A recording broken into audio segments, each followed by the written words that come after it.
Alright, boys and girls, this video is about acquiring Riz, and a lot of guys really overcomplicate this shit, and they think that guys who are good at flirting with girls have something that they don't. But the reality is that acquiring Riz, aka the ability to flirt with a girl and make her feel something, for lack of a better term, is not something that, well, I lost my train of thought, but it's something that you have to practice in order to become good at, just like anything else, just like becoming good at a sport, becoming good at math, becoming good at fucking cooking pancakes, baking cake, etc. And I think that a lot of guys either don't understand that, or they do understand it, but they don't do anything about it.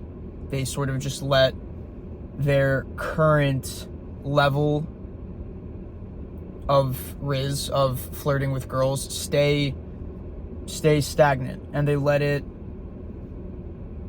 don't do anything about it. They don't ever feel the need to go out and talk to girls so that they can get more girls, so that they can get hotter girls than they're used to.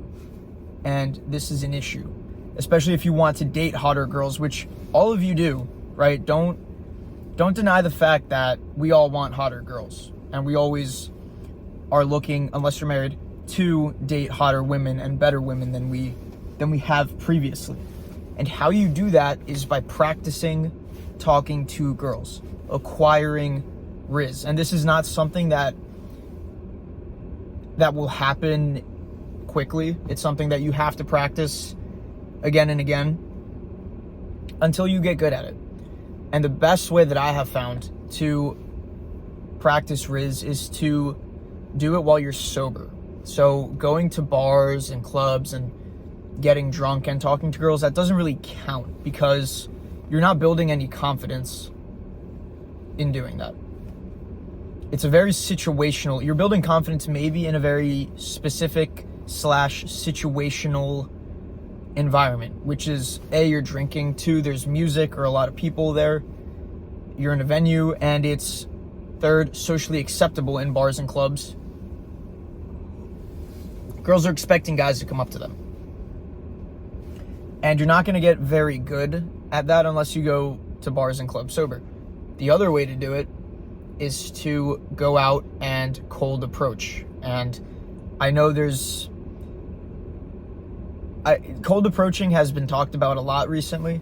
It's something I've been doing for a couple of years now. Not super heavily, but it's something that I have in my toolkit when I'm ever feeling like perhaps I'm not doing too well with the ladies. Cold approaching is a great way to A, boost your confidence, and to B, practice talking to hot girls, which is what you want. That's what you want to do, is you want to practice talking to girls.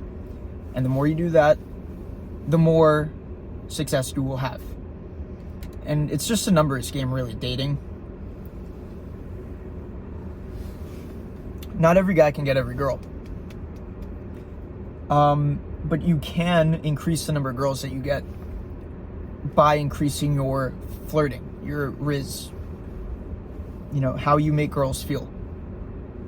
Very important skill to learn. And if you're anywhere from 18 to 22, I'm 24, so even if you're my age, you still have plenty of time to get this shit down. And I think it's something you should work on, especially if you want to, like I said, date hotter girls, because who doesn't want to date hotter girls? Let's be for real. And and dating hotter girls it's not as in vain as it sounds. The reason you want to date hotter girls is because eventually, I want to find a wife, right? Eventually I want to settle down, and I want to settle down with someone who I personally think is A, super hot, and 2, super awesome. I want to settle down with someone who I want to settle down with. I don't want to settle for anyone. I don't want to feel like you know, when I choose my wife, I don't want to feel like I chose her because I had no other options and she's as good as as good as I could do.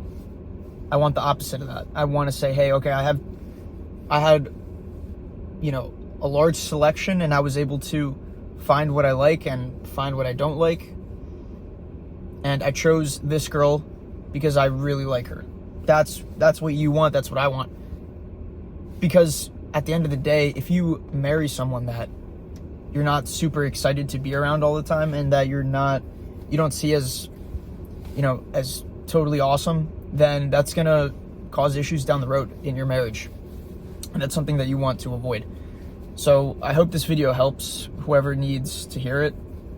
If you like it, comment, subscribe, whatever, the whole thing. And I'll talk to you guys later. Peace out.